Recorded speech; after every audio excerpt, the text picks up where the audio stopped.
Is Allah in need of our prayer? Is Allah in need of our praising? Doesn't Allah have enough power now to put everything in existence right now, to complete non-existence and to create a new creation and to make everyone to be praying to Him non-stop 24 hours? He is able to do that. He doesn't need us. This is the problem that 21st century Muslims have come into, because we think we're doing Islam a favor. We think we are doing Allah a favor. We think that we're doing our Prophet a favor. Not knowing that if we're able to help other people, like what we're saying upstairs, people are also trying to think, they're thinking now, because you're helping other people, you are actually doing them a favor. What kind of mu'min, what kind of believer you are? That means that you're looking at yourself so high. You are helping them. You're not helping them. You're not helping no one. You are taking what is here and giving what is there. This is not helping. This is being the channel that we are supposed to be. This is being the wasila that we're supposed to be for each other. They don't like that. Wahhabis, they don't like that wasila. They say no. But we even give salams to each other. We're asking each other, pray for me, pray for me, pray for me. Then they say, no, don't ask prayer from holy people. Don't ask prayers from the prophets. Don't ask prayers from the Mubarak ones, because Shaitan has completely made them to become so selfish, thinking that they are something. They're doing something. They learn a couple of ayats, they go up and down a couple of times. This Wahhabi disease of arrogance and stubbornness put in there, they think that they're doing Islam a favor. So, Allah is not in need of our prayers. Allah is not in need of anything. One time, Hazrat Musa alayhi salam, he was going up to the mountain of Tur. He was speaking to his Lord. He was speaking to his Lord through a burning tree, let's say, and sound was coming out. Now, don't think that that tree is Allah. Don't think also the sound that is coming out, it is a voice as we understand it to be. A sound is something else. Don't think when Allah subhanahu wa ta'ala is saying, kun, be, and it is, that it is, we are going to hear those words like that. One day, they were having a divine conversation. And Allah subhanahu wa ta'ala was speaking to Kalimullah.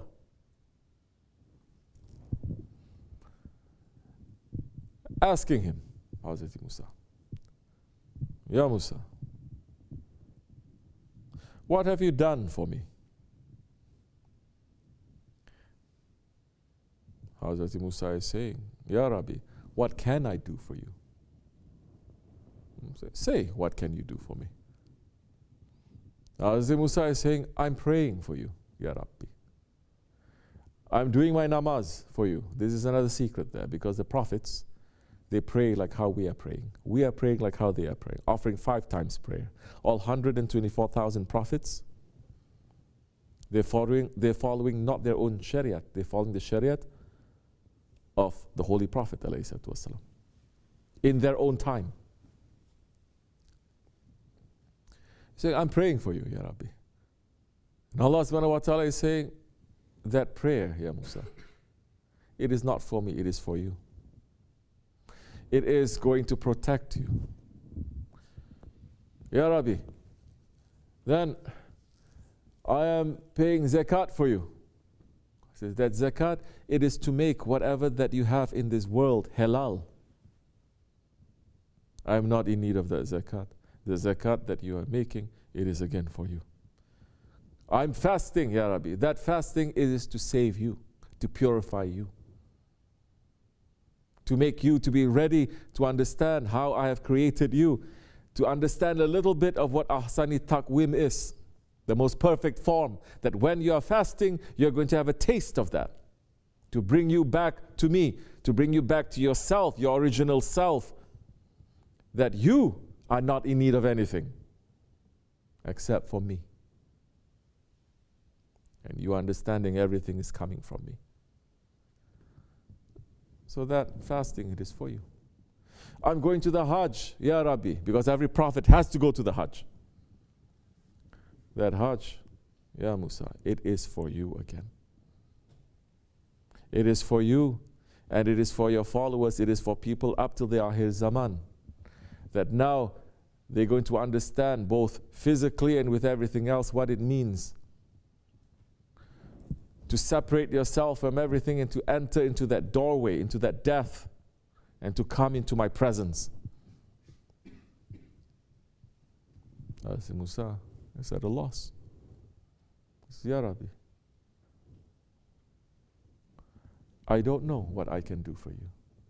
Free are you from need. And Allah subhanahu wa ta'ala is saying what? Love those whom I love and hate those whom I hate. Leave those whom I leave. Love those whom I love and leave those that I leave.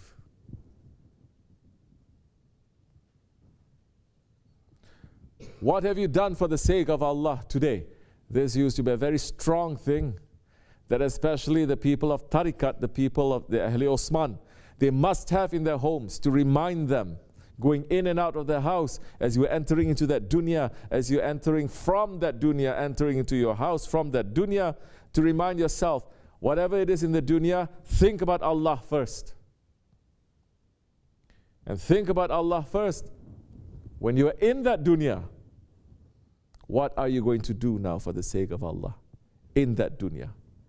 So that you are going to bring now the remembrance of Allah in your dunya, so that in your dunya you're not going to say, this is dunya, it has nothing to do with religion, nothing to do with tariqat, nothing to do with spirituality, this is it, and then I go home and there's something else. So you become like that, like what they say, you become what? Psychotic. It is a mental illness, no?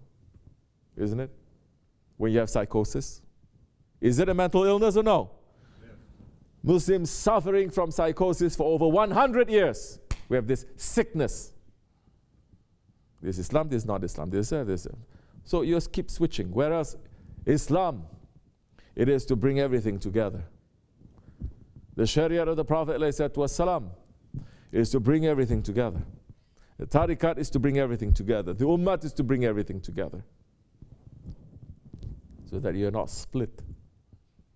So you're going to say, everywhere I turn, indeed I see the face of Allah. Then you know, even if you're in the dunya, you will know that Allah is still looking at you. Not your boss. Allah is still looking at you. You have to carry your honor. You have to carry the honor of Islam then. So you must know now what. Now you must start to love what your heart is. Your heart, you must put it in there. The love that Allah has for those whom He loves. You cannot put in your heart any love for those that Allah says, leave them. 24 hours, we're starting everything with Euzu billahi minash shaitani rajim. Soon you're going to say, Muslims saying, we shouldn't say that. Because we're judging him. Only Allah judges. They are doing that. They're looking at people with shaitanic characteristics, shaitanic actions, shaitanic intention, everything that is wrong according to Islam, according to Haqq, and they say, we cannot judge them now. We have to accept them. We have to be merciful. So people, the arrogance of 21st century people, they think they have more mercy than the awliya Allah. They have more mercy than the Prophet. Rahmatul lil alameen. They have more mercy than Allah. And they want to rewrite everything according to that. Their bosses making them to do that. So that there's complete now darkness and confusion. Fitna non-stop. Fitna. Confusion. Everything is okay. This is what Dajjal is going to come to say. Everything is okay.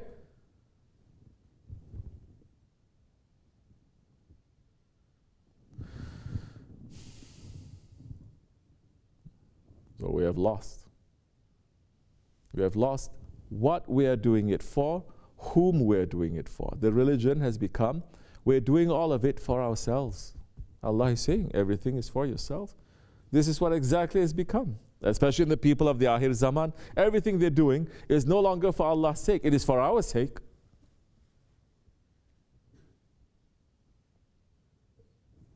Then that time, who are you worshipping? Who is your Lord now? Like what we said upstairs, people are doing things because it makes them feel good. So everything you do, they're teaching, everything you do, it must make you feel good. If it doesn't make you feel good, then it is bad. Enter into tariqat because it makes you feel good. If it doesn't make you feel good, then it is bad. Follow a shaykh when the shaykh makes you feel good. If it doesn't make you feel good, then he is bad. Bro, you ever hear something like this from people who enter into a hospital? People enter a hospital say, I'm only going to enter into this hospital. I'm only going to get this medicine if it makes me feel good. I'm only going to take this surgery if it makes me feel good. So what are Muslims supposed to do? If it doesn't make you feel good, you're going to leave. So it has become about worshipping your own what? Hubbub dunya, your own love of this dunya. Because this dunya, we're chasing it because we're saying it's promising pleasure. This dunya is promising us pleasure. But we know that this pleasure, it will never give you. And the end of that, it is nothing but disaster. Because the end of any existence in this dunya, it is destruction. It is not growth, it is destruction. And when you are destroying yourself, slowly destroying yourself, you're getting older, you're getting uglier, you're getting weaker. There is a wisdom in that Allah is not showing. You grow up and then you get stronger, and then after that you die. No, showing now, you get that up and then you're going to go down. This is what this dunya is. Don't put your faith in there.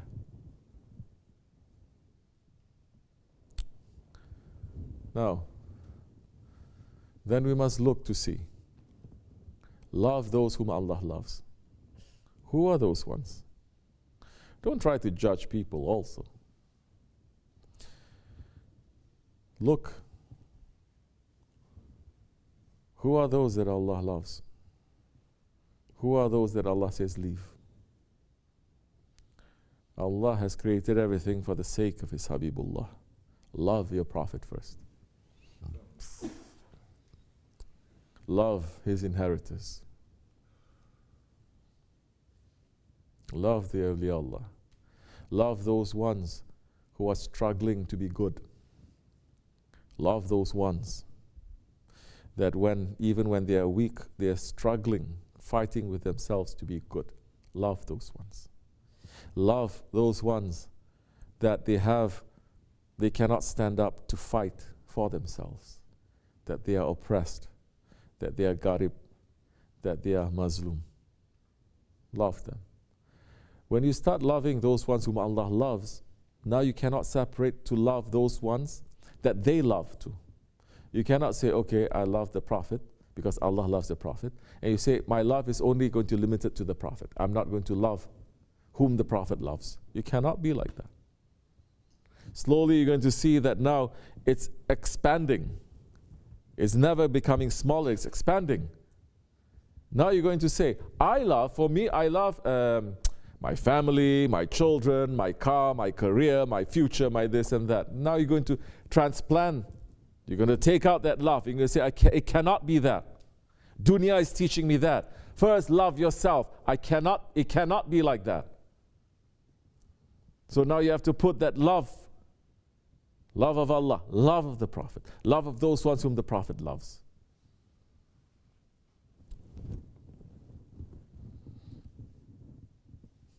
And that love that you're having is not selfish too. We're going to see who are the ones that the Prophet ﷺ loves. It is not his family, his possessions. I have to mention that because some people think he loves his possessions. That they're saying the Ahlul Bayt now, they're fighting for the dunya. He's given the keys to all of existence. You think they care about one orchard or one grove or one this or one that? They're given the keys of never-ending alams. You think they're going to fight over one orchard? So you're going to see who they love and who they leave. Who do they leave? Those ones who are zalims. Who do they love first? Those ones that they are being oppressed. They must stand up. They must say.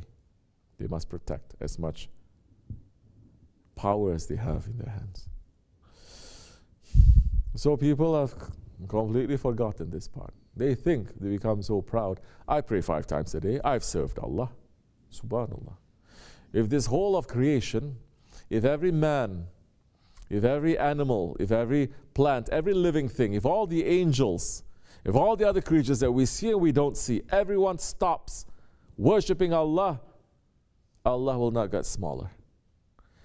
If everything in creation that Allah subhanahu wa ta'ala is continuously creating, if everyone is worshipping to Allah and glorifying Him, Allah is not going to get bigger. Allah is not us. We are not Allah. Don't make that mistake.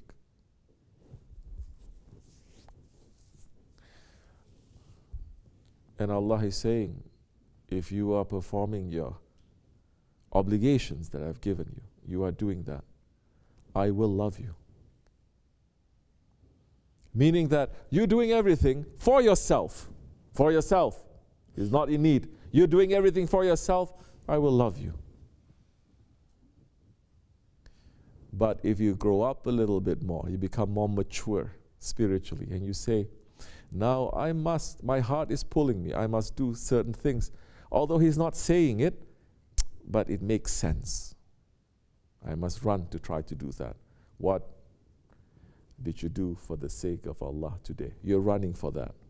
Then Allah is saying what? I will draw you closer to me. And I will make you that time my Khalifa. I will dress you with divine dresses that now you are going to act on my behalf. And where you are, there is going to be power. Where you are, it's going to be paradise. Where you are, it is going to be Jahannam, where those ones that they are deserving of that. You understand? It's not just to make a paradise here. What do you think is going to happen to paradise if you put the wrong ones inside? They're going to turn that paradise into a Jahannam. If you put a right person into the Jahannam, he will turn that Jahannam into a paradise. Again, adalat, knowing what to do. May Allah make us to be useful to those ones whom He loves, inshallah. May He make us to be useful to our Shaykh and to run for them to be happy with us. May Allah make us to wake up to our own selves and to understand our ego and our shaitan, not to be fooled. Wa min Allahu tawfiq. Al-Fatiha.